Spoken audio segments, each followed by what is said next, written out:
Cuma kalau gue lihat yang lebih impresif tuh Bolonya ya. Dan ini sih yang agak sulit memprediksi hal ini adalah karena dengan skuad yang mereka miliki, kita nggak tahu nih mereka akan gontok-gontokan ngeluarin mayoritas pemain utamanya atau enggak di sini. Dan kalau misalnya mereka masih mau ngeracik dengan pemain lapis kedua, gue rasa itu jadi 50-50 banget sih antara Bolonya dan Fiorentina ya.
Barangnya asik banget.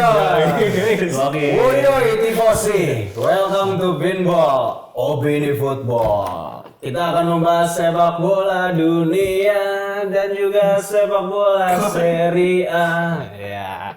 Di episode kali ini kita akan membahas prediksi perempat final Copa. Gue tidak sendiri, gue bareng sama teman-teman gua di sini ada Bapak Aryo Bintang, halo, ada Bapak Laksmana Wirangga dan Bapak Ruinaldi dan tentunya Pak Bang Bara, sang gitaris nomor 1 di Indonesia. Ya udah pernah manggung di Casablanca. Tapi jadi nomor 2 karena sekarang ada Bintang. Sorry nih Bang Bara ya. Ya, sebelum kita lanjut ke pembahasan selanjutnya nih, teman-teman jangan lupa subscribe dan nyalain loncengnya dan juga share konten ini kalau teman-teman suka, sebarkan seluas-luasnya agar kita juga bisa mengumpulkan para teman-teman tifosi untuk ikut nonton dan berdiskusi di sini gitu. Oke, sebelumnya gue mewakili teman-teman di sini, kita disclaimer dulu ya bahwa ini di tag hari Kamis tanggal 4 Januari. Yes. Oke, jadi biar kalau ada informasi terupdate nantinya ada yang cedera atau ada postpone pertandingannya, nah itu tidak ada di tanggal 4 Januari ini informasinya. Oke, jadi gue infoin dulu untuk pertandingan Copa itu akan ada di tanggal 10 Januari. Itu antara Fiorentina lawan Bolonya, lalu ada di tanggal 11 Januari, itu jam 00.00 waktu Indonesia Barat, itu Lazio lawan Roma, Derby della Capitale. Lalu ada jam 3 paginya itu ada Milan lawan Atalanta, itu sama-sama dari provinsi Bergamo gitu-gitu lah ya, masih satu kawasan. Lalu di 12 Januarinya itu jam 3 pagi, itu ada Frosinone yang ketemu sama Juventus. Nah, jadi bahasan dulu nih. Kita langsung ke pembahasan aja ya. Gue pengen bahas dari ini dulu deh, dari Bolonya duluan aja. Oke, jadi Bolonya itu kan lagi ada di form yang cukup bagus. Betul. Dia ada di posisi 4 klasmen Serie A saat ini gitu kan dengan 5 karena habis betul, dipermalukan oleh Lorenzo Luca. Iya. Kalau ini langsung sana ya. Lupa. Jangan terlalu banyak di bawah lah. Maaf, sorry ya teman-teman ya. Ya jadi tapi kan itu Bolonya jarang nih ada di posisi 7 besar lah ya di Serie A gitu. Di mana dipimpin oleh Joshua Zirkzee ya, pemain yang lagi luar biasa formnya melawan Fiorentina nih. Kalau nggak salah Fiorentina ada di posisi 7 itu ya. Dan malah di atasnya 4. Dia karena kemarin sempat menang lawan itu kan. Lawan Torino yang gol menit akhirnya itu di Serie A. Gitu. Nah, jadi kalau dari pertandingan ini menurut Bapak Laksmana gimana? Bolonya Fiorentina mainnya di kandang Bolonya. Iya, enggak terlalu penting lah main di kandang siapa, tapi yang gua lihat di kandang Fiorentina nih kayaknya. Yang gua lihat itu sebenarnya yang jadi masalah adalah seberapa Vincenzo Italiano bisa mengeksploit kelemahan yang sudah ditemukan oleh Udinese kemarin, karena itu menurut gua pukulan yang cukup telak bagi Bolonya yang dimana dia bermain sebenarnya cukup rapi lah, bisa gue bilang cukup rapi, tapi entah kenapa bisa dipermainkan begitu saja, biarpun memang gol-golnya lebih banyak ball crossing ya yang dilakuin sama Udinese. Tapi ya balik lagi, kalau itu bisa dimanfaatin dengan Fiorentina, menurut gue sih harusnya Fiorentina yang bisa menang. Toh juga Fiorentina musim lalu finalis Coppa Italia, mungkin dia punya Inter Milan. Dan melawan Inter Milan yang dimana Inter Milan sudah tidak ada di bracket ini, jadi mungkin dia punya punya ambisi untuk bisa comeback, masuk lagi di final, dapat lagi nanti Super Coppa juga, nanti mungkin menang conference juga, siapa tahu ya kan, treble-nya Fiorentina di musim ini. Tapi ya tergantung ya, makanya balik lagi seberapa Fiorentina bisa manfaatin itu dan seberapa Bologna bisa memperbaiki kesalahan-kesalahan formnya dia di 2 pertandingan terakhir. Sebenarnya itu aja. Tapi feeling gue sih harusnya Fiorentina masih bisa lebih diunggulin sih. 1-0 buat 1-0 Fiorentina ya. Ini masuk akal sih penjelasan lu, Rang. Kalau dari lu, Di, sorry gue mau benerin dulu tadi. Ini mainnya di kandang Fiorentina. Di Artemio Franchi. Iya, kalau dari gue melihat ini Fiorentina di pertandingan sebelumnya ketemu Parma itu kesulitan, harus sampai adu penalti kalau nggak salah ya. Betul. Jadi Parma ini kan tim seri B lah ya, maksudnya ini mungkin jalurnya harusnya lebih mudah kan lawan Fiorentina sebagai finalis tahun lalu. Ini di atas kertas, tapi memang pertandingan Coppa menurut gua nggak ada yang mudah. Nggak pernah ada yang mudah. Karena terakhir Alessandria aja semifinalis seri C. Terus Bologna kemarin yang jalurnya lebih sulit karena melawan Inter, dan dia udah membuktikan bahwa waktu lawan Inter juga dia nggak pakai full tim banget sebenarnya, ada banyak rotasi. Jadi sebenarnya kedua tim ini skuadnya kalau bisa gue bilang sih hampir sama lah, mirip lah, head to headnya tuh masing-masing lini ada gitu. Dan tapi gue lihat di sini jadwalnya Bologna lebih sedikit lebih baik lah, karena sebelum gue agak pokoknya Bologna kan cuma main di Serie A sama di Coppa. Sedangkan Fiorentina nanti bakal main lagi di Super Coppa. Super Coppa, Serie A. Jadi memang lebih padat. Dan setelah sebelum melawan Bologna dia harus lawan Sassuolo dulu yang tim juga cukup menyulitkan berbagai tim Serie A. Terus setelah itu lawan Udinese yang notabene habis ngalahin Bologna gitu. Jadi jadwal Fiorentina akan lebih berat. Tapi gue di sini makanya gue di sini menjagokan Bologna, tapi menangnya nggak mudah. Menurut gue bakal menang bakal extra time lagi. Bakal jadi pertandingan yang alot ya. Jadi kan lawan Inter kemarin menang extra time. Jadi gue lawan Fiorentina, walaupun di kandang Fiorentina, Bologna masih bisa menang lewat extra time juga. Karena kayak feeling gue di Serie A juga bakal dilepas sama Fiorentina pakai rotasi, di lawan Bologna dia pakai full squad, sehingga dia kan nanti dari ini kan quarter final ke semifinal kan waktunya cukup lama ya, hampir sebulan lebih. Jadi dia masih punya waktu napas yang lebih panjang.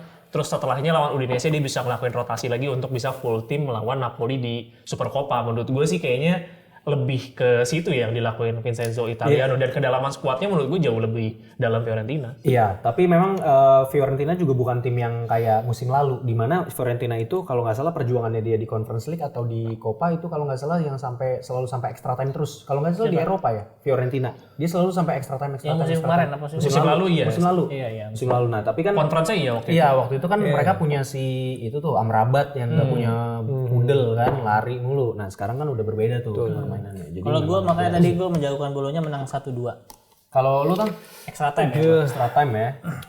Karena Fiorentina udah bukan spesialis extra time menurut lu ya.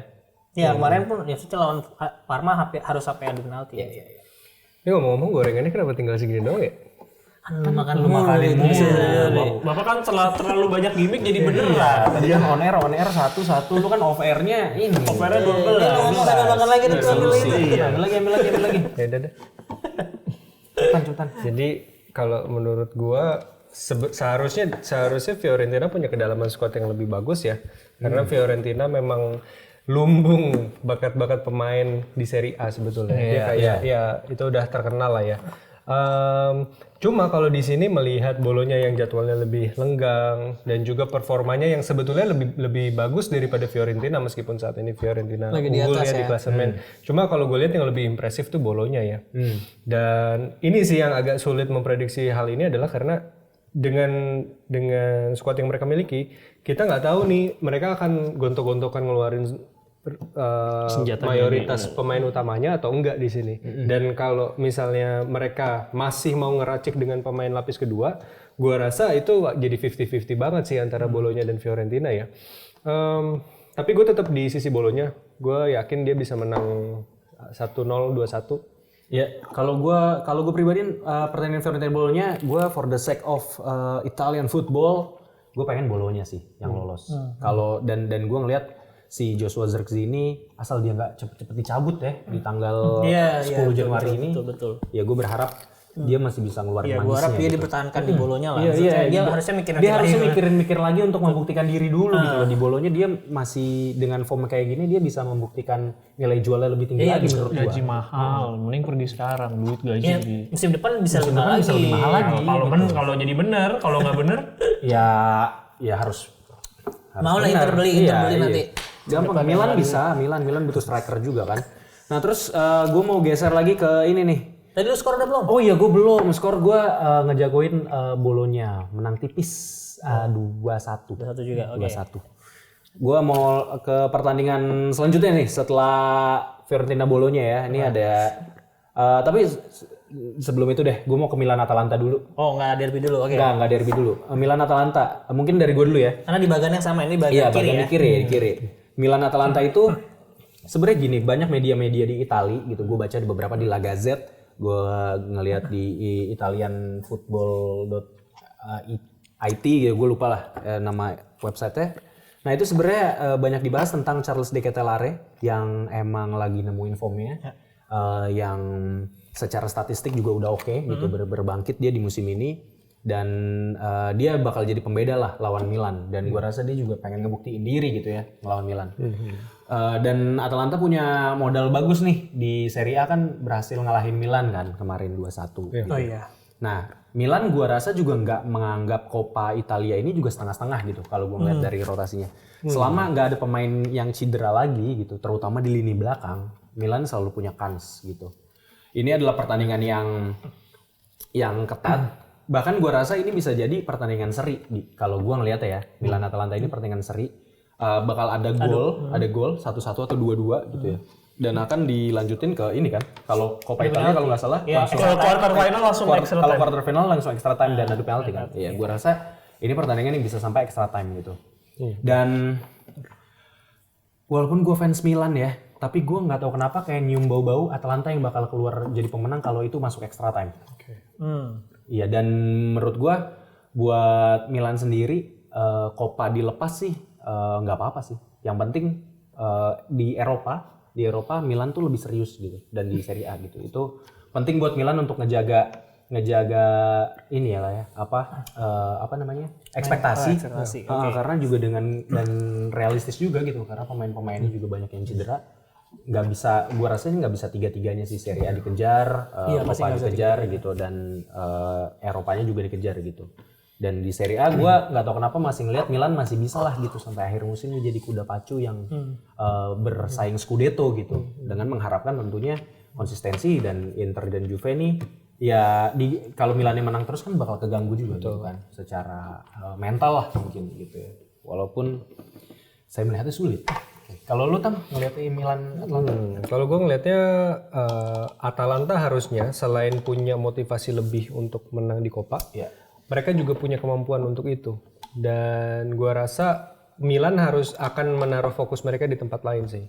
Terutama di Serie A menurut gue. Gue setuju itu. Iya, secara keuangan dan juga secara statistik akan lebih baik kalau dia mempertahankan Serie A-nya gitu untuk masuk ke Champions League di musim depan. Itu jauh lebih penting. Nah, sementara kalau Atalanta dengan pemain yang mereka miliki gitu, De Ketelaere dan mungkin nantinya Luis Muriel kalau masuk ya. Betul. Itu sangat mampu mengalahkan Milan nih.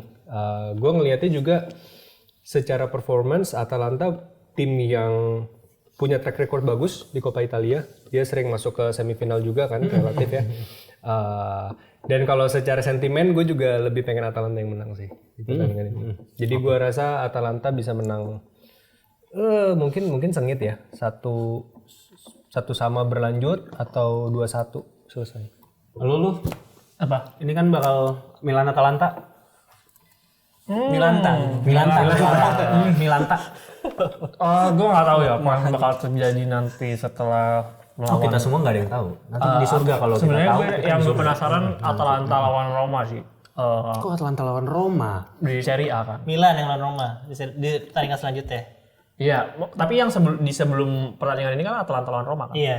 Iya. Nah sebenarnya yang gue penasaran itu apa yang bakal dilakukan di line up pada saat Roma lawan Atalanta, itu yang sebenarnya gue cukup penasaran karena itu bakal merubah apa yang terjadi di hari Kamis nanti ketika Milan lawan Atalanta karena tipikal rotasinya gimana, tipikal apa yang mau dikeluarkan seperti apa. Makanya gue cukup penasaran apa yang bakal dilakuin pada saat pergantian dilakuin di Roma karena kan kalau dari video kita kemarin kan kita gua spesifik kan dukungnya Atalanta kan yang bakal menang. Kalau memang itu terjadi, kemungkinan besar di sini Milan yang bakal take the credit. Biarpun sama-sama melakukan rotasi, tapi mesti diakui rotasinya Milan dengan pemain muda dan kombinasi dengan pemain senior, menurut gue chemistry-nya cukup bagus dibandingkan dengan rotasinya Atalanta. Biarpun kemarin Atalanta rotasi itu menang lawan Sassuolo 3-1. Biarpun rotasinya nggak bisa disebut rotasi full lah. Dia ada beberapa pemain yang reguler tetap main di starting line up.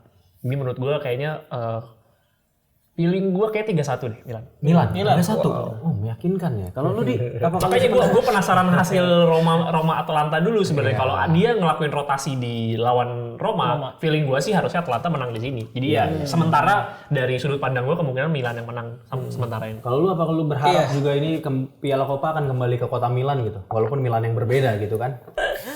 Iya, walaupun gue pakai baju who cares ya, itu tidak peduli dengan Coppa ini. Oh iya, kan soalnya kan ini ya, Piala Ciki, soalnya ada sering berteriak setiap musim di Instagram ya bahwa itu Piala Ciki, pas menang. Ya elah bro, namanya piala mah piala, udah namanya menang. Jadi walaupun ciki gitu, nggak apa-apa. Gue jadi sebenarnya walaupun gue pakai baju who cares, gue sebenarnya cares dengan turnamen ini ya, Super Coppa Italia. Karena Inter 2 tahun kemarin dapat pialanya. Iya. Tapi yang gue memang secara kualitas maksudnya ini piala tetap piala, tapi secara kualitas memang di bawah Scudetto. Gattuso pernah dapat lagi deh Gattuso di sini. Iya benar. Oh iya Napoli benar ya. Bayangin Gratis boleh bro. Iya. Dan makanya itu dari itu menurut gue penting bagi Milan atau bagi Juventus juga karena ini kan peta Napoli sama Inter udah gugur, jadi persaingannya udah semakin mengerucut sebenarnya, udah makin enak. Dan menurut gua makanya penting untuk Milan atau Juventus untuk dapetin trofi ini karena kalian belum dapet atau apa Juventus ya dalam beberapa tahun terakhir. Juventus mungkin 5 musim ya, 3 atau 4 gua lupa deh. 3 atau 4. Milan itu terakhir Jayabaya itu kapan ya? Terlalu lama ya, 3 musim atau 2 musim. Kayak ya cukup lama juga. Kalau Napoli sih ya musim ini nggak cepet juara. Ya maksud gue intinya dapetin trofi Coppa ini bisa ngeboost confidence karena yang dibutuhkan saat ini ya menurut gue untuk tim-tim kayak waktu itu Inter kan juga lama nggak dapet trofi. Nah trofi itu penting menurut gue, mau trofi itu Super Coppa atau Coppa Italia itu menurut gue penting sih. Benar jadi sih. Gue kalau gue jadi manajemen Milan, gue mau fokusin di Coppa dulu sih karena ini peluang terbesar Milan untuk dapat trofi di turnamen ini menurut gue. Di Europa League masih banyak masih banyak tim-tim besar, Liverpool kan salah satunya. Terus di Scudetto di Serie A masih sejauh ini masih agak di bawah, di luar zona ya. Eropa bahkan sekarang udah terlempar ya. Siapa? Di posisi 3. Di 3 sorry. Nah jadi peluang terbesar di sini dan ya seperti yang Naga bilang tadi, Atalantanya bakal gimana nih? Atalantanya bakal rotasi di sini atau enggak? Atau justru Atalanta juga mengusahakan juga di sini karena peluangnya juga besar Atalanta. Soalnya di bagian kiri lawannya kan akan Fiorentina atau Bologna yang dimana notabene agak lebih mudah dibandingkan bagian sebelah kanan ada Lazio, Roma, Juventus, Frosinone. Jadi Roma sama Frosinone mah. Nah, tapi masalahnya Milan juga kalau mau fokus di Serie A setelah lawan Atalanta ini akan menghadapi Roma nih. Nah, gue nggak tahu dia bakal akan nahan juga atau enggak. Akan di mana gitu ya? Ini makanya adu caturnya sih buat gue menarik di sini. Cukup menarik nih, bakal di 2 minggu ke depan nih adu catur dan strateginya. Kalau Pioli kan palanya kosong ya, maksudnya jadi kita mungkin singkirkan dia dari peta persaingan adu catur ya. Mungkin yang lain ada Ibrahimovic yang bisikin dia sekarang sih. Iya. Bisikin kalau nggak didengerin kan percuma Pak. Maksudnya di sini berarti kan persaingan antara Gasperini, Mourinho. Gue penasaran Pioli gitu. permainan ya dengan Pioli dengan mungkin dimainin semua ininya semua apa namanya pemain mudanya. yang paling depan tuh apa namanya Striker Winger, apa? kalau di catur tuh Pion. pionnya semua dimasukin aja semua gitu, nggak ada rajanya nggak apa-apa. Iya makanya ini menariknya Atalanta akan main catur di sebelum pertandingan Copa, sedangkan Milan akan selanjutnya gitu. Setelahnya. Sama-sama ketemu Roma Nah, soalnya. ya, tapi kan itu kan berarti dia harus putar otak untuk melakukan strategi itu. Nah, makanya menurut gua ini yang cukup menarik itu memang Milan Atalanta dengan Lazio Roma. Menurut gua itu jadi pertandingan yang menarik karena sebenarnya yang jadi menarik tuh sebelum pertandingan dan setelah pertandingannya akan jadi menarik. Iya benar. Tapi kalau gue di sini ya anggaplah kedua tim ini Milan Atalanta akan sedikit melakukan rotasi. Maksudnya nggak full Atau tim banget. ya apa yang Iya. sama-sama rotasi lah gitu Iya, dua-duanya. gue masih menjagokan Milan. Kalau dilihat dari pertandingan Betul, kemarin lawan kalau- Cagliari, betul. banyak main muda, tapi masih tetap menang walaupun lawannya Cagliari lah ya. Itu Theo kemarin bermain sangat bagus. Dia Jovic yang juga. gol kedua dia dari belakang bawa sendiri. Iya, terus gocek-gocek. dipasin ke Jovic dan untungnya Jovic ya. Jovic ya yang akhirnya untung dia bisa dengan sambil jatuh-jatuh tuh dia ngegolin. Makanya logiknya masuk akal kan kalau sama-sama ngelakuin rotasi Milan lebih punya lebih punya pas lebih besar. Nah, gue langsung masuk nih ke calon Gua lawan. tadi belum gol ya. Sorry. Ya. Skor ya, kalau gue sih justru akan melihat ini Milan menang 2-1 itu 3-1. Iya, 3-1 dia ya. Kalau gue ngelihatnya ini seri extra time Atlanta lolos tadi kan. Nah, ini masuk ke si pemain catur selanjutnya nih, si Roma lawan Lazio. Ini derby della Capitale. Tentu gue yakin banget ini ada gengsi yang jaga di sini. Nggak mungkin nggak gitu. Apalagi Itali kultur supporternya Main di kandang benar-benar mana kandang ya? Kultur supporternya benar-benar Main di kandangnya Lazio Roma. Iya, main di sama sih. Yang ada sih.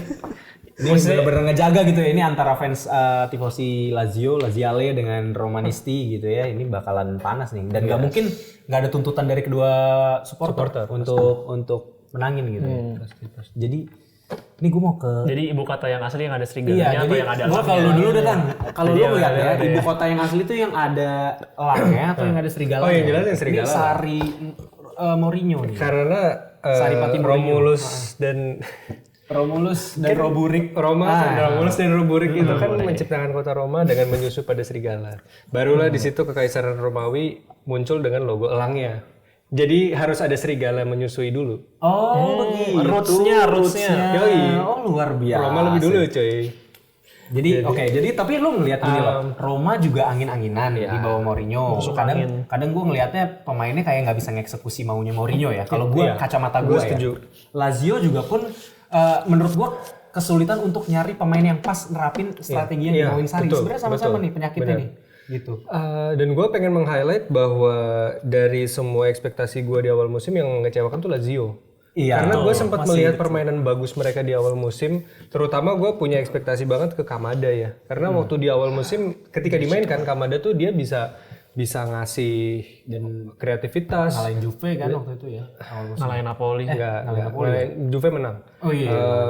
Cuma Kamada tuh kelihatan gitu, dia punya visi, dia juga nggak terlalu lari fisikal mainnya, nggak kayak notabene pemain bola modern sekarang ya. Dan dia bagus. Nah cuma makin kesini kok Lazio makin angin-anginan, makin kayak rotasi pemainnya gonta-ganti, terus cara mainnya. Apalagi pemain tengahnya tuh nggak pernah ada yang padu gitu. Betul. Oke, masalahnya Kamada juga nggak kepake. Itu dia. Secara taktikalnya nggak cocok. Nggak cocok. Dan yang satu-satunya yang konsisten bisa gue bilang adalah lini tingginya dari Lazio yang masih diterapkan sampai sekarang. High press-nya itu yang masih diterapkan, yang konsisten itu aja. Nah, kalau gue lihat justru Roma diam-diam itu semakin bagus sampai sekarang. Meskipun mungkin belum terlalu terlihat ya di papan klasemen. Tapi ketika gue melihat Roma lawan Juventus kemarin dan juga ketika gue lihat highlight Roma melawan tim lain, dia tuh sebenarnya punya sesuatu. Ini tinggal bisa di-tweak aja nggak untuk makin bagus lagi. Dan kalau di sini gue ngelihatnya Roma tetap punya edge-nya sih. Oke. Jadi akan menang. Mungkin bisa 2-0 di sini Roma. 2-0 di sini, 0-2 di kandang 0-2 di kandang Lazio kan. Di kandang Kali Lazio. ini versi kandang Roma nih, gimana? Kalau mainnya di kandang Roma gimana? Lazio sih yang menang sini 1-0. Simple aja. Gitu aja. Simple aja. Kenapa gue bilang simple karena selalu pertandingan antar tim ibu kota ini selalu home itu selalu jadi advantage mereka, entah kenapa lah, mungkin ya dukungan supporter dan lain-lain itu selalu jarang ceritanya away dari mereka tuh bisa curi 3 poin gitu. Tapi sorry, gue nambahin secara home ini sebenarnya Lazio. Karena City lebih tinggi kemarin. Iya, City lebih tinggi. betul. Berarti kan ini Lazio kan? Kandang Lazio mungkin secara supporter lebih banyak Lazio 70-30 lah. Ya kalau lu di atas kan berarti harusnya home-nya di dia. Iya, makanya dia biasanya penjualannya biasanya sih malah kadang 90-10. Bisa. 90-nya dia, 10-nya lawan. Ya, mungkin 70-30 atau 80. Kita lihat nanti ya. Menurut gua Sarri itu secara kalau ngomongin tactical mastermind kalau diadu sama Mourinho, menurut gue sih gue masih menjagokan Sarri dalam negatif footballnya. Buat gue Sarri itu negatif footballnya jauh lebih punya reason dibandingkan Mourinho yang benar-benar tumpuk. Whatever reason ketika lo dapat bola lo baru counter. Sarri itu punya negatif football yang menurut gue masih layak dan masuk akal untuk dipergunakan untuk lawan Roma sih. Dan kayaknya ngelihat dari pergerakannya sih ya, nanti kalau Tati Castellanos main sih kayaknya dia yang golin sih. Castellanos ya? Iya, dan that's it gitu, habis golin ya. Udah. Ya udah Grendel aja di belakang dah sampai bubar gitu. Jadi nanti Mourinho juga nungguin di belakang gitu. Dia nggak mau nyerang nih gitu. Jadi udah dua-duaan di belakang gitu. Iya, tergantung kalau Castellanos dimainin pertama terus nggak ada gol bisa jadi yang kayak di UCL tiba-tiba Immobile yang Immobile masuk terus habis itu golin. Dan Pedro waktu itu kan waktu lawan Celtic kalau nggak salah ya. Atau penalti atau apapun lah gitu. Pokoknya ya akan jadi pertandingan yang membosankan kalau kata gua. Kalau lu setuju? Gua Pertandingan membosankan. ini sebenarnya Lazio lebih punya jadwal yang lebih baik ya, lebih enteng sebenarnya lawan Udinese, terus setelahnya lawan apa gue lupa, cuman Roma yang kita bilang tadi lebih berat ya karena lawan Atalanta. Roma main catur justru Roma yang punya ini kan fixtures lebih berat. Betul. Nah, kalau gue lihat sendiri menurut gue ya ini tergantung Dybala mau main di pertandingan yang mana nih. Kalau Dybala main di sini sih gue rasa Roma bisa menang. Iya, tapi sebapuk-bapuknya Dybala kalau lagi main ya, gue ngelihat emang Roma itu jadi tim yang beda kalau ada Dybala. Iya, kemarin Pellegrini udah lumayan nyetel tuh. Kemarin lawan si Cremonese, walaupun Cremonese gitu, tapi Cremonese musim lalu semifinalis loh. Iya, benar. Iya, dia menangnya comeback juga kan, golnya 2-1 sama Dybala. Cremonese ngalahin musim lalu iya kan, iya makanya sebenarnya Roma juga lawan Cremonese kemarin bermain cukup bagus. Ya, tapi kan nggak ada Carnesecchi berubah langsung semua. Oh iya, udah ganti ya. Iya. Tapi ya balik lagi nih, Lazio diuntungkan dengan jadwal yang lebih fixture yang lebih gampang. Iya. Nah, Roma mau fokusnya di mana? Tapi kalau menurut gua kalau misalnya Dybala main, Roma bisa menang dengan seenggaknya margin 2 gol sih. Gue berani ngomong 2 gol. Kalau Dybala ada berarti Serie A-nya kalah dong. Pellegrini menang, ya mungkin bakal dikorbanin Serie A aja. Jadi ini kan di Serie A dia udah masih Mourinho soalnya kayak trophy hunter juga deh. Kayak Serie A-nya ya udah lah gitu posibilitas lebih rendah. Gue agak excited lagi sama Coppa, sorry. Karena emang iya bener sih ini jadi bener-bener permainan pikiran pelatih banget di sini. Ya masalahnya kan Sarri juga butuh trofi buat gitu. Posisinya dia kan di papan tengah, lebih baik dia mengorbanin Serie A sama sekali. Dan Sarri juga untuk membuktikan diri bahwa dia bisa ngebawa Lazio ke transisinya dia gitu kan. Karena yang sukses sama kalau nanti pas Serie A loh, dia bawa menang Serie A, menang Coppa, menang Europa League, pas dia nggak bisa kayak Coppa. Iya, tapi gue mungkin agak sedikit revisi. Jadwal Lazio mungkin lebih gampang, tapi dia akan main di Supercoppa juga kan. Di tanggal 18 atau 19 Januari nanti. Tapi masih cukup lama kan, masih seminggu dari pertandingan ini kan. Jadi at least biarpun mainnya di Arab Saudi, which mean persiapannya mungkin lebih pendek dan waktu istirahatnya lebih pendek juga. Jadi gue dari 1-3 untuk Roma. Roma. Tetap nambah makin banyak ya golnya. Makin banyak ya. Kalau tadi lu 2-0. Margin 2 gol maksudnya. 3. Kalau gue ngelihat Lazio Roma ini bakalan drama ya, mungkin pertandingan antara pasti ada kartu kuning udah pasti berjatuhan dan banyak perjatuhan. Dan gue ngelihat tren tim-tim Italia itu kalau main di Coppa itu bener-bener grinta men. Jadi bener-bener lari. Iya, itu benar banget, itu kayak tarkam banget ya, gitu kan. Ini kayak FA-nya di Inggris. Iya, karena ini tuh ada selalu kalau kita ngomongin cup itu di luar liga ya selalu ada makna giant killing di situ. Makanya mereka itu selalu punya mentalitas yang jauh berbeda. Selalu ada mentalitas hidup mati karena kalau lu kalah udah selesai. That's it gitu. Kalau liga lu kalah hari ini, esok lu masih bisa menang, lu masih bisa seri dan itu ditentukan dengan long run gitu. Kalau ini ya lu apa yang lu terjadi hari ini ya lu lakuin mati. Dan itu juga yang bikin underdog itu pasti lebih getol lagi. Termasuk pemain-pemain yang dirotasi itu. Betul. Mereka pasti punya mentalitasnya jauh lebih berubah dan menurut gua ya mungkin musim lalu Cremonese dengan kejutannya biarpun dia klub debutan Serie A, tapi yang masih diingat di kepala gue sih Alessandria sih, yang dulu semifinal lawan Milan kan, akhirnya tapi kalah 5-1 agregat. Itu Serie C dia. Serie C.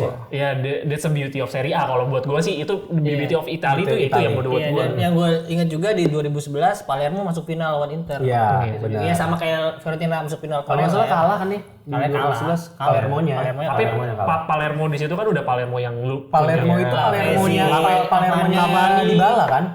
Dybala udah Dybala masih di Palermo sih. Justru kayak Dybala dulu, Cavani-nya udah pindah. Dybalanya belum ada justru di musim itu deh. 2011? Iya, belum ada kayaknya deh. Masih Cavani Lavezzi. Cavani ya? Lavezzi itu dari Genoa apa udah pindah ke Napoli? Dari ini juga dia. Pastore. Itu bukan si Lavezzi. Kalau dulu sih Palermo itu masih bagus Pak, masalahnya Pak. Kalau Alessandria Serie C belum masalahnya. Kayaknya belum ada. Oh iya, masih terlalu ini. Dia Argentina akan diambil langsung. Iya, benar. Enggak, dia dari Palermo dulu. Palermo juga ya. Oh, dia nggak diambil dari klub Argentina ya? Nggak dibeli. Iya, tapi di Argentina ke Palermo baru. Iya, maksudnya bukan Primavera kan, tapi kayak dibeli gitu kan, kayak klub apapun itu. Iya, nah ya udah, berarti kalau gua nebak Lazio Roma, gua sebenarnya netral banget di pertandingan ini, tapi gua lebih condong ke Roma. Gua rasa akan menang dengan selisih kayak 2-3 malah gua ngeliatnya. Gue beda sendiri ya dari tadi ya. 2-3-nya gue beda sendiri kan, bagus. 2-3 gua ngeliatnya ini bisa jadi banyak gol, jadi bakal berber kayak nyerang-nyerang sih. Ini udah sotoy-sotoyan aja tuh dua pelatih tuh. Nah, habis itu ini ada ini nih, Frosinone yang melawan Salernitana yang melawan Juventus. Kalau menurut gua Juventus rese kalau di Copa nih. itu sih. Tapi Juventus konsisten masuk ke semifinal ya sebenarnya. Meskipun kalau gue lihat polanya nanti di semifinal itu barulah mereka naruh pemain utama yang mulai jadi pemain utama. Dan di sini tuh biasanya emang mereka akan ngasih rotasi terutama ke pemain muda yang bahkan mungkin di Serie A tuh belum pernah main atau kayak baru sekali 2 kali main dan sebagai pemain pengganti di akhir. Biasanya kayak gitu dan gue ngeliat hal yang sama akan dilakukan di sini karena oke lah Juve cuma main di Serie A sama Coppa tahun ini, tapi Allegri udah jelas punya fokus di Serie A kan. Dan gue rasa dengan pemain rotasi pun Juventus tetap bisa dominan ya untuk melawan Frosinone. Apalagi Juventus kalau ngasih kesempatan untuk pemain-pemain mudanya kayak Yildiz kemungkinan masih bisa ya. Masih. Iya. Kalau Yildiz bisa main terus berarti di tengah kan kemungkinan Nicolucci. Ya, Cavaglia. Cavaglia. Terus mungkin juga ada si Miretti mungkin dikasih main. Kalau untuk yang kalau untuk pemain bertahan dan sayap gue agak nggak kebayang siapa yang bakal dipasang ya. Tapi Vision mungkin pemain mudanya dari next game. Betul. Dan di striker sih gue yakin kemungkinan besar Milik yang akan main. Gue yakin akan banyak Milik yang main. Kalau Juve kan tadi bilang bakal rotasi. Jadi gue rasa Frosinone yang bisa upset di sini. Oke. Karena Frosinone lawan Juve juga kemarin salah tuh 2 doang kan. Jadi siapa tahu ada motivasi lebih ini pengen jangan killing lagi upset dan siapa tahu Kedra itu nanti golin. Iya. Main Napoli sih. Sule. Jadi ya itu maksudnya banyak main Juventus yang dipinjemin ke Frosinone kan. Jadi ini punya motivasi juga pasti. untuk Iya, betul. Iya, benar. Nah, kalau saya ngelihatnya kalau misalnya ini Juventus ternyata tidak ada dan kalah lawan Salernitana, saya sangat senang. Jadi udah nggak ada lagi penghalang di Coppa Italia itu untuk Inter dan Juventus tuh udah mati. Jadi ada juara baru nih ya. Semoga Milan Frosinone kan? Ya, boleh. Boleh.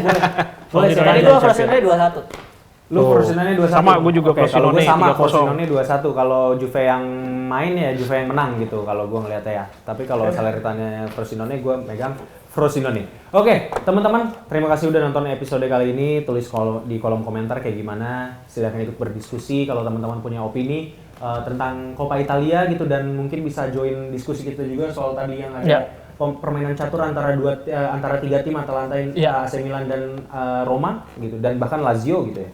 Pokoknya thank you banget yang udah nonton episode kali ini. Jangan lupa subscribe dan nyalain loncengnya biar kalian nggak ketinggalan untuk bangun kerja gitu ya dan WFH atau WFO gitu ya terserah gitu atau mungkin masih kuliah gitu atau sekolah gitu.